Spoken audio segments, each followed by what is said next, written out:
Ça va être quoi la fréquence de ces mises de gants maintenant? 3 fois par semaine. Trois fois 3 fois par semaine. 3 fois par semaine avec quelqu'un de très lourd et avec des gens dynamiques.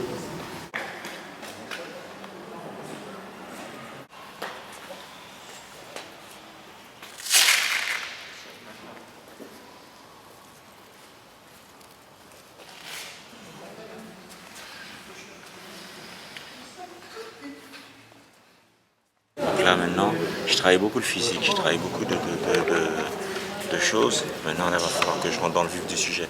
C'est de pouvoir mettre les gants, c'est de pouvoir crever les sparring. Si on a 2, si on a 3, c'est de pouvoir les fatiguer. C'est un combat, comme je l'ai dit, je ne le fais pas à la légère, je ne le fais pas juste pour dire je l'ai fait, je le fais parce que je crois que je vais gagner. Voilà, je suis intimement convaincu. Mais pas comme ça, en souffrant, en ayant mal, en faisant tout ce que pour moi lui il fait pas. Et lui c'est un homme. Donc comment je peux avoir peur d'un autre homme comme moi? On a tous les mêmes sentiments, on a tous les mêmes choses, on a tous des lacunes, tous des faiblesses. Il en a. Maintenant ça m'a détruit. Physiquement, il est plus fort, alors psychologiquement il doit pas être plus fort. C'est l'un ou l'autre, on ne peut pas tout avoir. Je suis très bien. J'ai bien travaillé, j'ai bien bossé. Dans les temps, ce serait à la fin d'encore continuer, de faire encore les sérums qui restent avec du médecine, faire le travail que j'ai fait avant, le faire sur la fin, après sérum de mise de gants avec quelqu'un de plus grand que moi. Après, c'est d'avoir 2 sparring. Et comme je l'ai dit, c'est de faire venir des outils de précision. Ça, c'est l'entraîneur qui a le coup d'œil, c'est le co-entraîneur qui regarde mes jambes. C'est, voilà, tout le monde réuni. Et là, on est là. Et là, je serais bien. Je serais bien. Le combat, comment il va se dérouler? Comme un combat, un peu l'appréhension, voir tout ce monde, être chez lui, rien pour moi. Je me posais la même question. Des vestiaires au ring, putain, qu'est-ce que j'ai fait, pourquoi je suis là? Et quand le gong va sonner, on va trouver la solution. Ou je la trouve, je la trouve pas. C'est d'avancer. C'est de se dire, voilà, je suis pas venu participer, je suis venu gagner. Allez, c'est 36 minutes. Alors combien d'heures d'entraînement que j'ai fait dans la journée, que j'ai fait dans le mois, j'ai fait dans le truc? J'en ai fait beaucoup.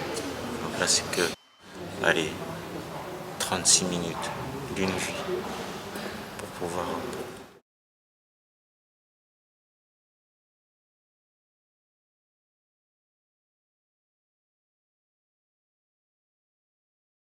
Jean-Marc, vous venez de terminer votre première séance avec Kevin Rooney. Quelles sont vos premières impressions? Ouais, elles sont bonnes, elles sont positives. Je me projette un peu quand j'étais gamin, j'étais admiratif devant ma télé.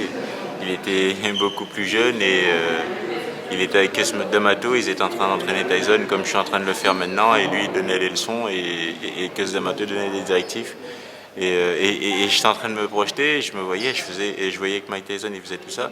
Moi j'étais un peu gosse, donc je me disais oh là là, il était super balèze pour moi et puis il avait cette vivacité en train de bouger et tout. Et aujourd'hui il est en train de m'apprendre ça pour que je puisse essayer de devenir champion du monde, je trouve ça génial.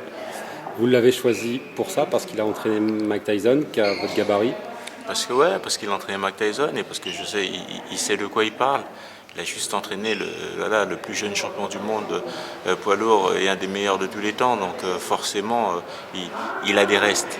Pour nous, en tout cas pour moi, un Français, il a des restes et il y a des trucs à m'apprendre, c'est sûr. Et la clé de ce combat, est-ce qu'il faudra qu'il vous apprenne? C'est sans doute un peu à boxer à la Tyson, entre guillemets. Je rencontre quelqu'un qui fait un double mètre, qui a une allonge supérieure. Il y a une allonge supérieure. Je pense que le seul vraiment qui nous a prouvé qu'on pouvait gagner, c'est Mike Tyson, parce que déjà il avait un punch incroyable, mais même sans le punch, le fait de cette vivacité, comme il me le dit, en fin de compte, il dit il faut que jamais que je reste en face. Et non seulement, il dit il faut que je disparais devant mon adversaire. C'est incroyable. C'est-à-dire les mots sont bien choisis, carrément disparaître. C'est-à-dire je suis devant lui et hop, je m'éclipse. On me voit plus.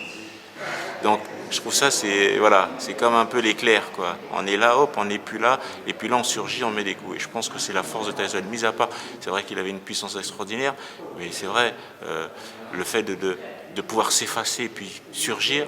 Et je pense que quand on est branlé, même si j'ai pas le punch de Mike Tyson, mais si le cerveau n'a pas le temps d'enregistrer, Je pense que quand on est surpris, on est surpris. Je vais beaucoup travailler, mais pour 36 minutes et pour rentrer dans l'histoire, ça vaut le coup.